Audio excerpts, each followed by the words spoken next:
Coming up on the third half, Richard Davies joins me to cut through the noise on transformation, AI, and digital sovereignty. What's real, what's hype, and why delivery still matters more than talk. We cover the balance between innovation and trust, the politics of public sector change, and yes, even nuclear power and cheese. Pragmatic, dryly funny, as Richard is, and full of insight. This one's about grown-up conversations in a noisy world. Enjoy. Richard Davies, good afternoon. Welcome to the third half. Good afternoon, and it's lovely to finally be in the chair, Mr. Hamilton. Is that because you've been avoiding it for about a couple of months now, is it? Or it just had man to track down? I thought I'd let better people than me go first. Yeah. Do you know what? Was really funny, actually? See, when I interviewed Andy Gummersall, and it was during the Lions tour, and I think we'd had a quick conversation before that, and I thought, I got to get Rich on. I got to get Rich on to just counterbalance from a diversity and a culture perspective, because we had a Scotsman talking to an Englishman about World Cup, and then I just thought, we'll get the Welsh in. Yeah. You don't want to talk about rugby. I'm not sure. This is the crowning moment of Welsh rugby at this current stage. But I can certainly talk about what went on about 35, 40 years ago. Yeah, they say. Well, the good thing is, and being a Scotsman, I know what it's like to be at the bottom, and have to. The only way is up. We can only improve on this situation. Oh, this is true. So we might come back to that. Anyway, listen, Rich, thanks for joining me, because listen, I know how busy you are. I see, all your stuff online. We know each other fairly well, and it's just brilliant to take out a bit of time to talk to us here on the third half. What I'd like to do is just pass the mic to you, just to introduce yourself for the audience, so kind of people get a feel for who you are. Yeah. So my name's Rich Davies. Been in and around the tech industry for quite a while now. Like a lot of us, and I know Scott, you've got a similar background when we started our life in ICL, which no longer exists. And probably can't mention the company it became. Yeah. But working both in the UK, Europe, and in the States quite a lot over that period of time, but always in and around what tech is enabling, how it's changing. Spend a fair chunk of my time in an advisory capacity to boards and senior executives as well about how to navigate that change. Because, as I'm sure everyone watching this knows, it isn't just about the tech.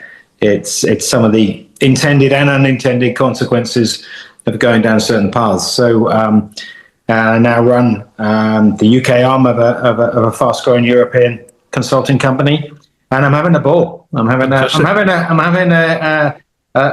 what do they call it? In whether it's an Indian summer, I don't know what that means in a career, but I'm absolutely loving it. Right, excellent, and that's great to hear. And just on the ICL thing that morphed into who shall not be named, I'm actually sitting in an office in Bracknell at the moment, and every time I come into Bracknell, I do think about ICL. It's that Slough Bracknell thing, isn't it, where the skies used to be painted with neon signs of ICL of different colours, and then suddenly they just all disappeared, didn't they? My placement year was spent as a mainframe Series 39 operator in Slough.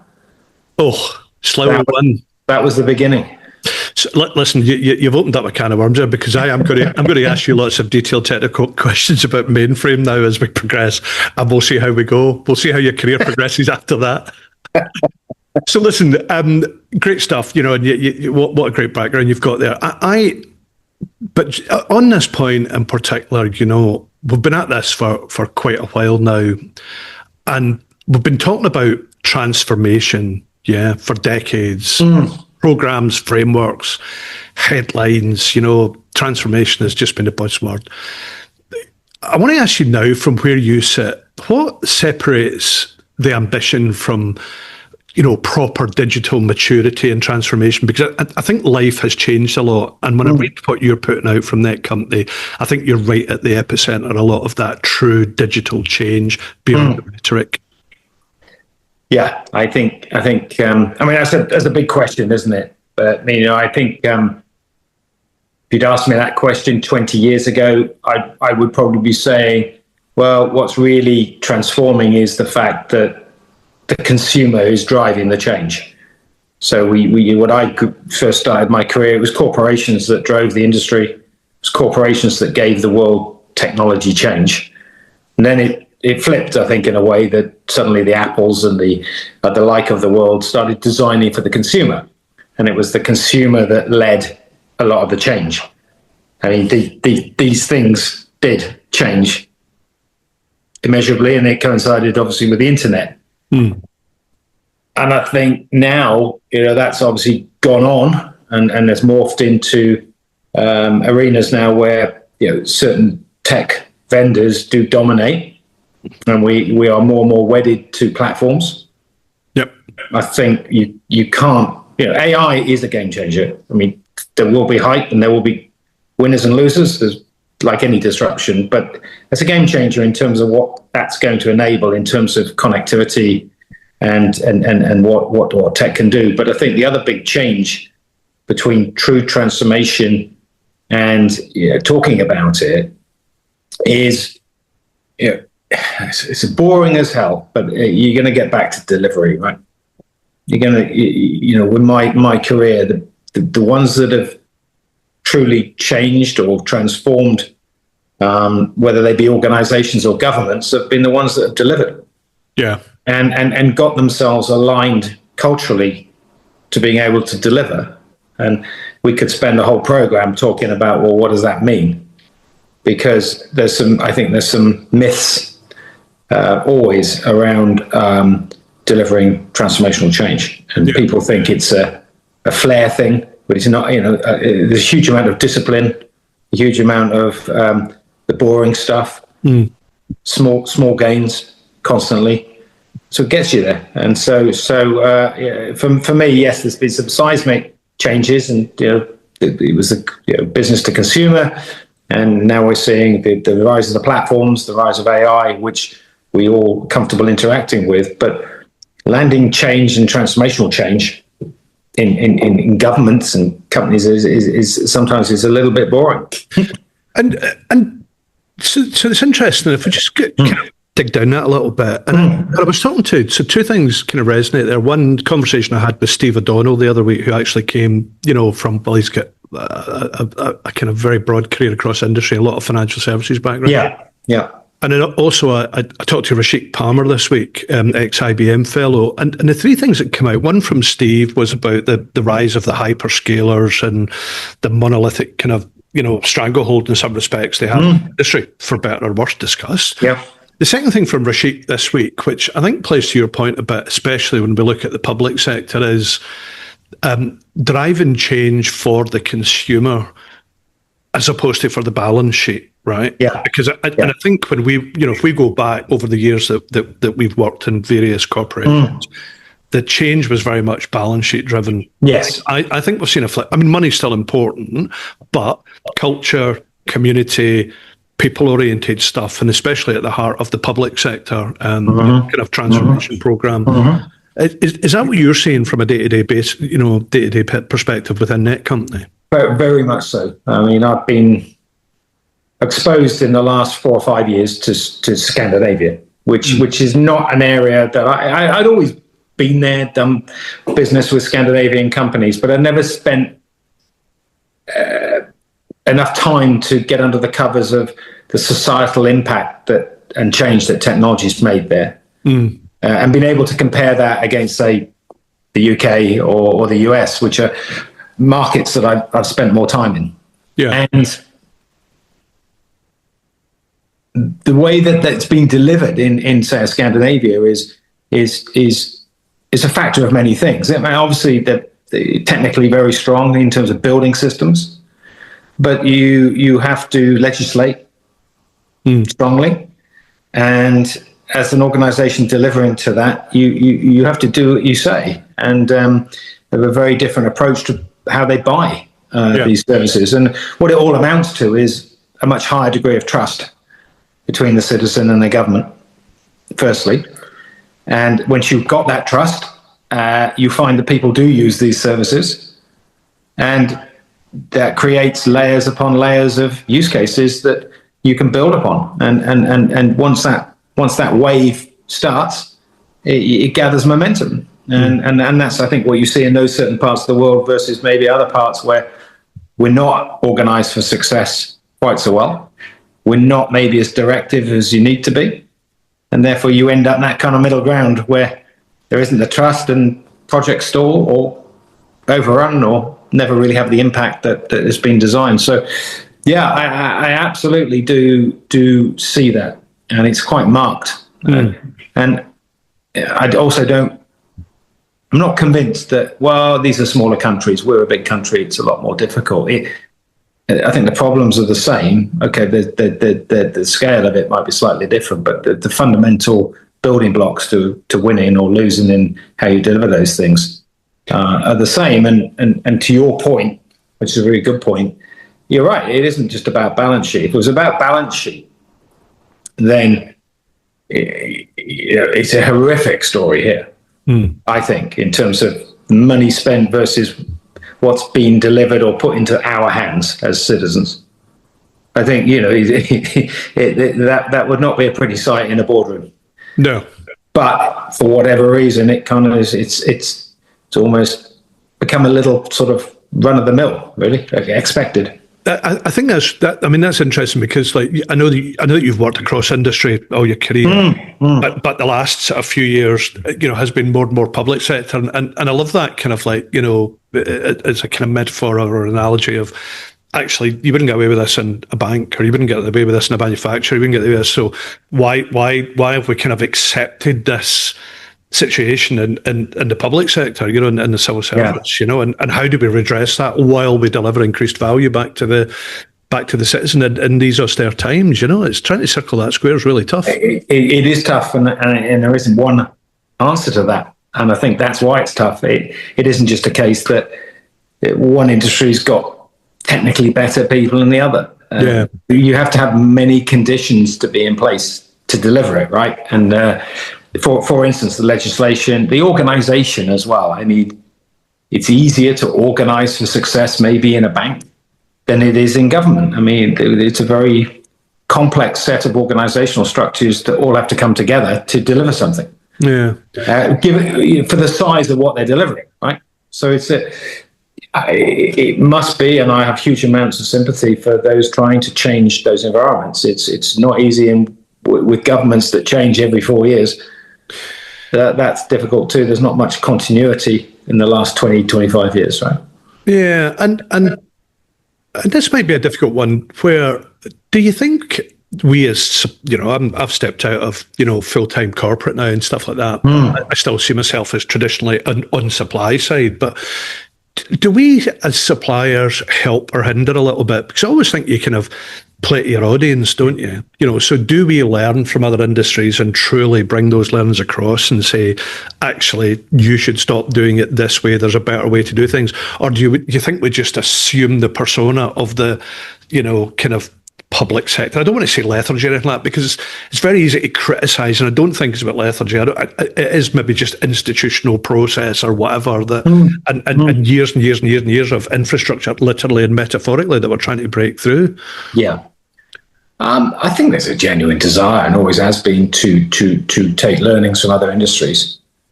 But that only goes so far, because even if you have the idea, you've still got to embed and execute it and scale it.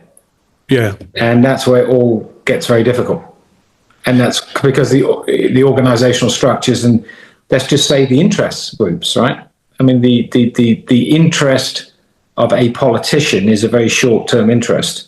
But the length of time it takes to deliver these big changes is multi-year. Yeah. And those two have to somehow try and coexist. So I think everyone's always horizon scanning, whatever you want to call it, to see how someone else did it. But it's probably worthwhile horizon scanning more into how are they organized to do it. Yeah. Not what they did. No, it's a good point, actually. And you've just prompted something in my mind there, which we'll probably come back to this whole public sector piece. And I want to talk to you about digital sovereignty in particular. Yeah. if we go back, I think one of the really, really brilliantly interesting and interestingly brilliant things you did in your career was run Leading Edge Forum, right? Because, and that genuinely for me was a proper think tank, a virtual and extended ecosystem. Before we talked about ecosystems, think tank where it was always about learning. It was always about, the clue was in the title, about being at the leading edge. Yeah. Do you want to just spend a kind of couple of minutes talking about the Leading Edge Forum and that time? Yeah. That must have given you a great richness in terms of like all of your career and past and present.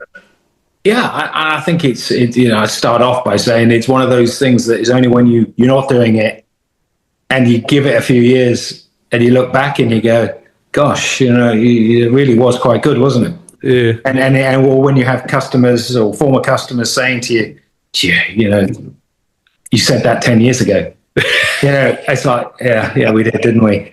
I was very fortunate. I was very fortunate that in my career I started out doing working for IT software companies and running big accounts and basically selling lots of technology stuff. Yeah.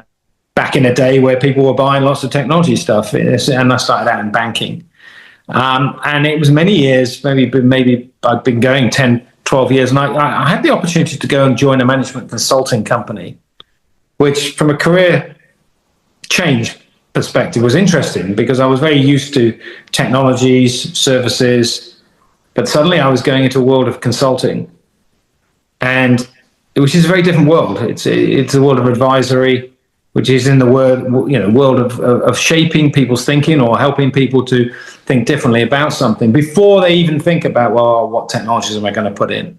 And I learned so much from that period because, as Tim Cook, I think, said in Apple, right? A company is just a collection of people. And so you have to understand what's going through someone's mind and why. And it's invariably they're doing it for the right reasons. And that can inform and should inform much better choices, especially around technology. And so I was lucky enough to also run at the same time back in the days of Computer Science Corporation, which was where we first met, I think.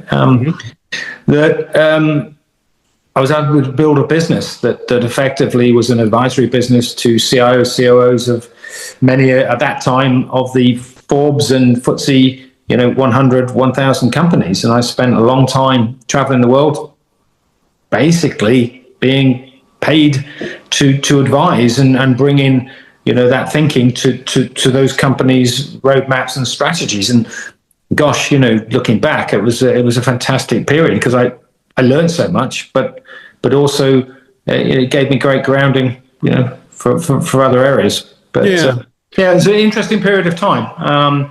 And I think it was a crying shame that had that maybe existed in another company at the time, it would have gone on from strength to strength. But there's a big difference, isn't there, between people who genuinely use thought leadership to drive the company and those that, as you say, focus on the balance sheet and use it as lip service. And, it always felt to me, in the way you've described it, is it was kind of a thought leadership institution before people were really talking about thought leadership. And now we kind of, I think, probably we've progressed a bit as to how do we apply that thought leadership in practice, and over the years we're getting much better at that. And the pace of change, you've talked about AI and the pace of change, the pace of the change of implementation, of change of requirements. Is it's just growing and growing and growing and growing.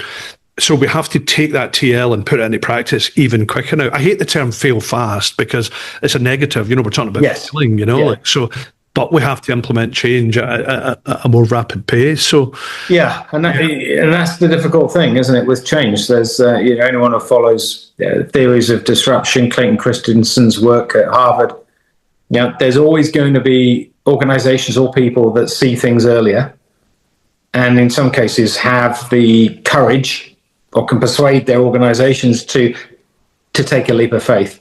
And when it pays off, they can shout from the rooftops.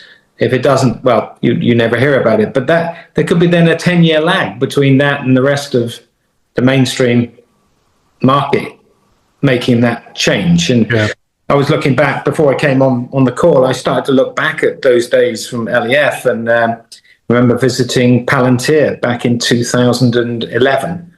Wow. I remember visiting what is now Meta, but Facebook, 2006. I can remember, and this is an absolutely true story, one of my team, a much smarter individual than I will ever be, trying to persuade the chief executive of CSC that Amazon Web Services would be a really good company to partner with. And he was sent out of the office with his tail between his legs, saying, no, on-premise data centers is the place to be. That's the future. And so, back to that sort of what I was saying a few minutes ago. There are those that see it and act on it, and they quite rightly get all the praise and the glory when it happens. And those that try and get sent out of the office with the tail between their legs, they'll never amount to anything, sir. No, however, maybe they knew a bit more than us with the recent outages of AWS. I don't know.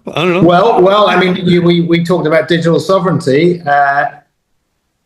I'm not saying that anything should change. I'm not here to advise governments, but someone might want to take a look at if you put most of your data into data centers not owned by yourself and not, in some cases, audited by yourself, things might happen to your data that may be driven by a political agenda rather than one solely in the interest of everybody. And I think that digital sovereignty debate is going to play out. Right? The world's changing. The geopolitical shifts are changing, and it's not going to be immune, is it? So you talk about. I wanted to go here because, and actually in Oracle, when I left Oracle, and we were building data centers, we talked a lot about sovereign data centers, and you talk a lot about digital sovereignty and the public domain, and I think we probably have to clear a few things up, because the phrase sounds really political, but it's actually about trust, and you've talked about trust, as we've come through here. So how should we think about sovereignty in this world of global data infrastructure and shifting alliances and these large monoliths? The monoliths are changing, let's put it that way. And how should we embrace digital sovereignty? Yeah, I mean, I will start off by being clear. I'm not advocating that we create a competitor to the large tech giants, right? Some people may want to do that, and it's above my pay grade. I wouldn't even go there. But I do think there is a duty of care for any government to look at what they're building and where everything resides, and makes a judgment call on whether that could be used in a not so helpful way should certain things happen geopolitically. And I think it's a duty of care to ensure that you can see all aspects of that supply chain, not just the fact that this is a convenient solution and the easiest to implement.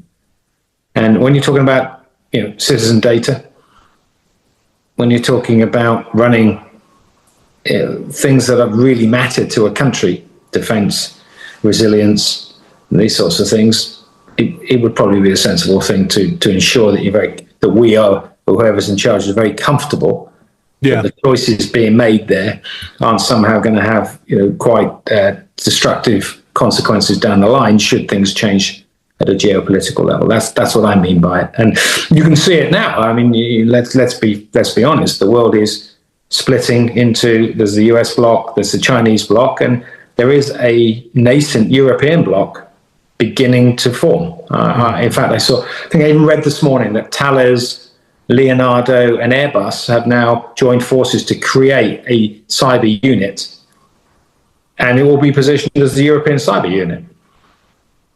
That is, for me, a direct consequence of what I've just said. Some people won't use large language models from XYZ. They'll look for someone like Mistral, which is the European AI solution. So again, these are just, I think, plays you're going to see as a consequence of doing that checking. Yeah. And I'm not saying I'm not advocating a particular route. I'm saying it's probably good that everyone is comfortable that decisions and alliances and deals being done aren't somehow going to unravel in a very bad way for a country. So, and I think what we need to do is make it a conscious and known, transparent conversation. Exactly. I guess I think we're both at an age shown by our receding hairlines here, although I do say that it's a fashion thing rather than a kind of aging necessity. But, I think openness and transparency is such a big thing in everything that we do now in life. And I don't think it's been like that in the past. And I think like you, and you're choosing your words very carefully and rightly so, you're not advocating a particular thing, but it's important that we have an open conversation about a particular thing. And I always liken this, and I'm going to kind of like prod you a little bit here, because we had a bit of a spat in the past few months around sustainability and ESG and stuff, and I tell you why, and it's why I started out in this journey, because a lot of people publish stuff about, yes, we've got all this technology and this AI and this everything else that can, fix water and fix sewage and fix the planet and stuff like that. And I kind of like, and I did reach out to you and prod you a little bit. You didn't respond, which there wasn't a beer at the end of it, so you didn't respond. It wasn't personal. It wasn't personal. Thanks. I didn't take it personally much until you said it wasn't personal. Now I think it's personal. No, it doesn't sound like it. And what I'm trying to do is to encourage people to say, listen, for every yin there's a yang type thing, and as we go down the sustainability route and environmental route and all that kind of stuff, and we're investing in these new technologies, there is an overhead with these things. And how do we make sure that, again, back to the previous point, we're having a transparent, balanced discussion about the pros and cons of any particular technology route that we take, whatever we think the outcome might be. We need to think about the income, the inputs as well. Yeah, I mean, we live in an incredibly shouty world at the moment, don't we? I mean, you can't put anything out on a social media without it's not a measured response normally, is it? Your position is either black or white. That's it. There is no middle ground. Which, I've never seen. The world just doesn't operate that way. And I think you're absolutely correct that if I ask friends of mine who went, again, much smarter people than me. One of my friends, who I think he's now a venture capitalist, actually, which doesn't sound too ethical, but in alternative energy sources. But he used to run a nuclear power plant, and he told me back 20 years ago, look, we're going to do a big loop, but nuclear is the only thing that is going to satisfy the commercial elements as well as the speed, and that kind of gets lost in the noise, right? So his view, you could see it 20 years ago, it was a very measured view, I felt, and he detailed why. Whereas I think some of the other things you talk about are yes, at the outset, wind or is going to be the one, or tidal is going to be the one, and but for everything you do there will be a consequence somewhere else. Yep. I mean, AI is the same, right? You're going to have to build more data centers. They're not environmentally friendly, these things. So, you just want that balanced debate, don't you? And consciously, these decisions need to be conscious, right? Yeah, and they need, again, the thing about transparency, because I talked to Steve O'Donnell about this in one of these sessions the other week, and I was on my high horse a little bit, what a surprise, and I was saying, we're building data centers in deserts and stuff like that, and, there's no water in deserts and stuff like that. And then Steve actually, stopped me, he checked me and he said, I built a data center in a desert, 20 years ago, whatever it was. And he said, we used nuclear, we were desalinating seawater. Yeah. it was efficient, and it was just after Rolls-Royce made some announcements about small bore reactors and what have you. So I'm with you, but and as Steve was saying, the problem is that when you say the N word, everybody thinks they're going to grow two heads and and everything else, and we're not educating because, again, to your previous point, everything's very kind of binary on social media. It's bad, it's good, and actually even the good things can get spun very quickly to be bad. No, I 100% agree with you, Scott. For me, you look at small modular reactors, and they tick a lot of boxes. And we've also got we've got say in our country, we're paying 3 times as much for our power than they do in the US. 3 times. Now, how long it takes to build alternative energy is not going to fill that gap for a while.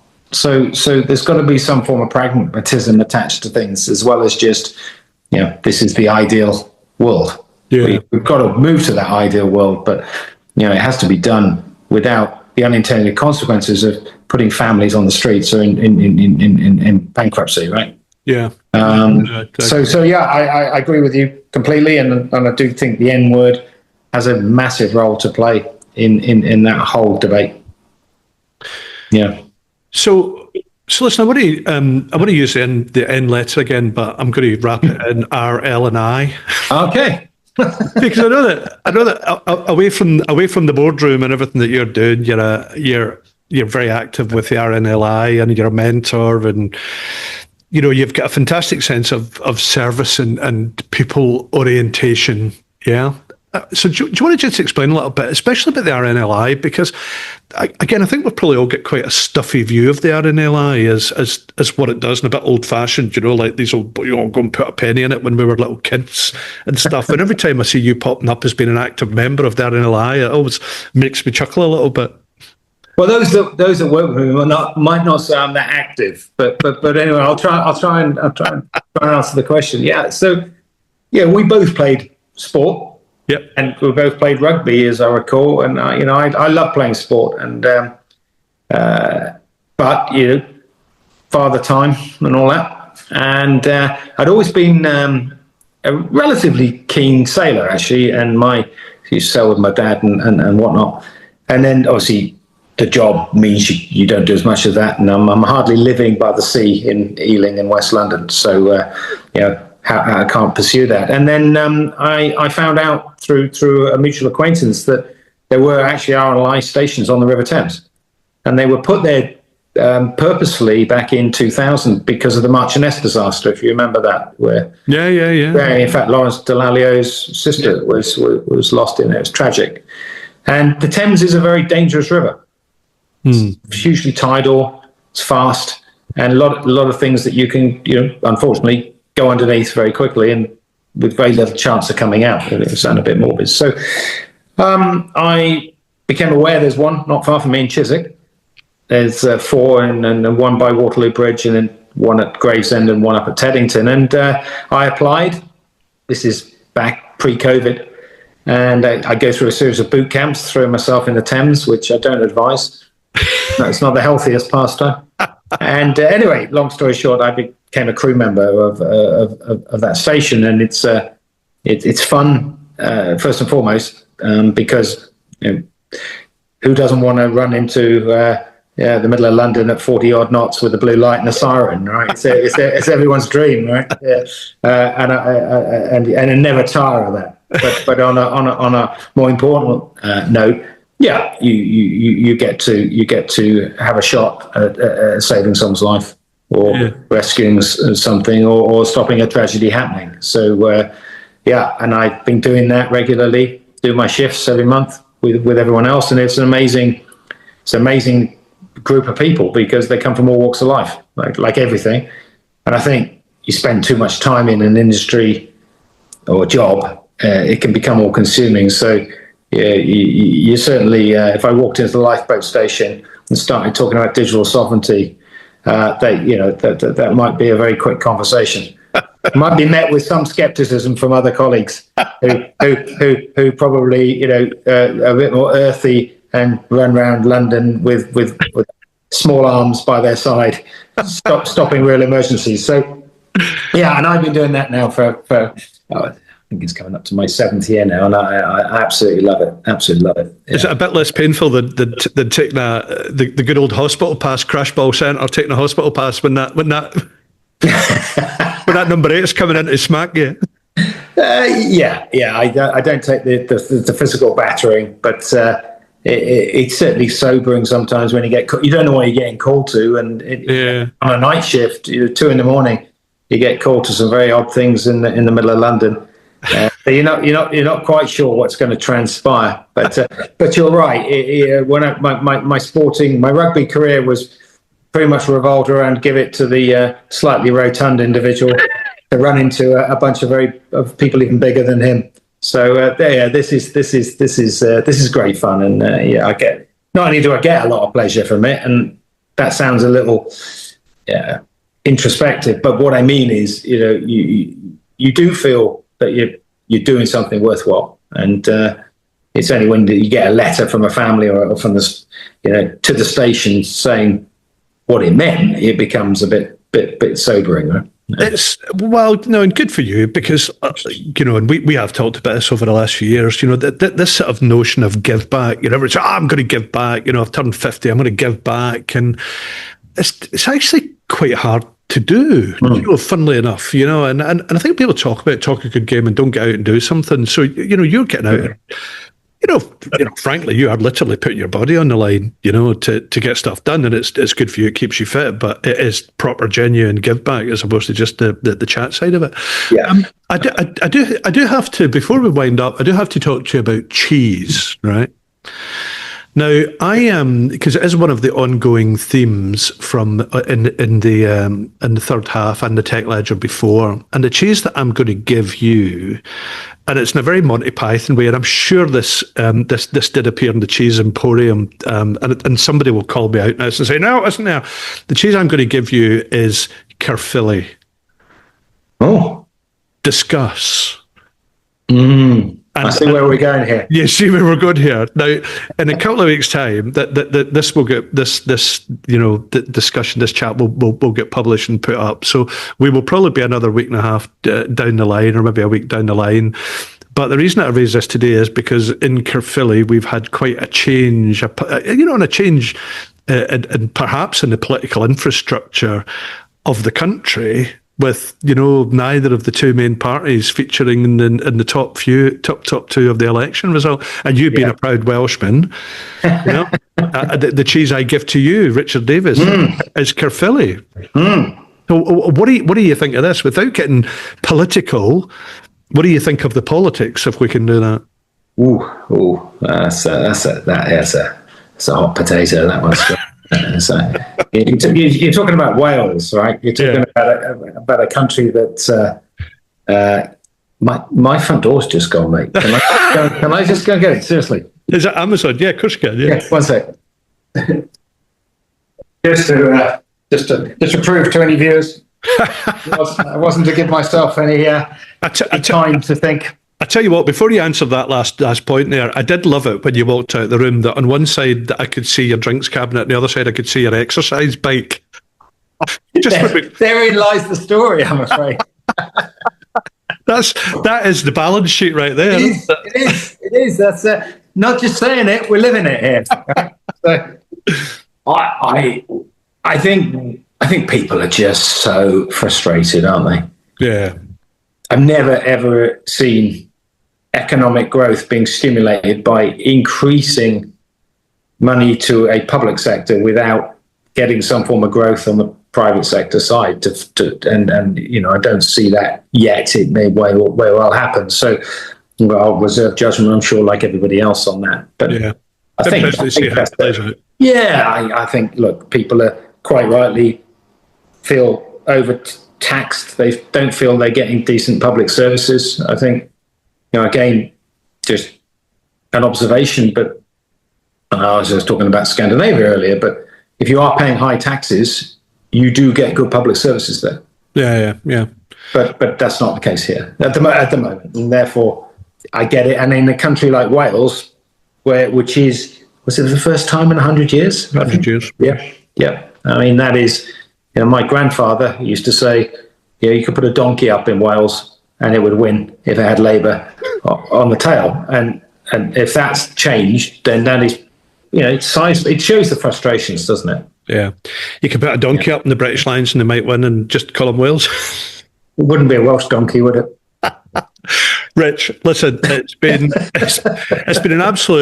a pleasure. It's always great to chat. Over it's just brilliant talking to you. I genuinely, I think what you're doing in that company is superb. You're in the middle of public sector change. Back to that point, I think the optics of delivering better citizen services is more important now than ever. So I think that lens is tremendous, and well done you for driving that and the stuff you're doing, giving back. And RNLI, difficult for us to say R because we roll our RNLI is wonderful as well. So thanks for taking the time out.